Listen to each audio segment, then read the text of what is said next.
Hello，大家好，歡迎大家嚟到天匯財經 Make Party。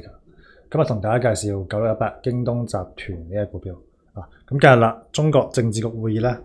喺7月30號召開會議，會議咧強調要有效咁擴大國內需求，適應不同群體嘅一個消費需求，擴大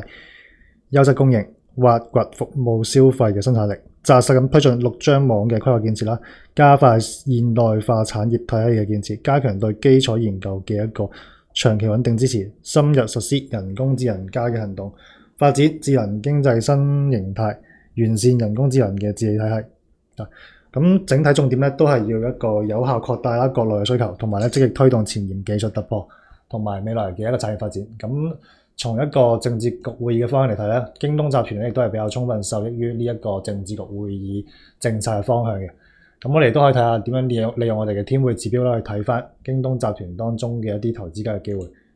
首先我哋可以睇一睇我哋嘅一個短中共振指標。快慢線咧係原先係喺呢一個低位啦，喺呢一個零軸以下啦，形成咗一個嘅黃金交叉。發出咗一個第一嘅買入信號啦，建倉信號。咁隨後咧，快慢線不停咁向上移動，升穿咗零軸。咁零軸咧亦都係由一個綠色，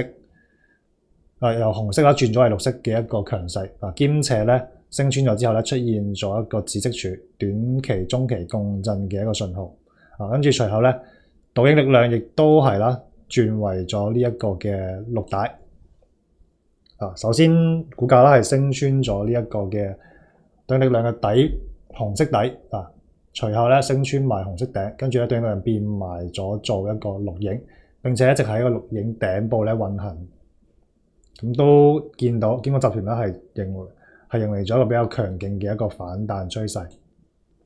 記得訂閱加點讚，即可用專屬鏈接享受額外的迎新優享。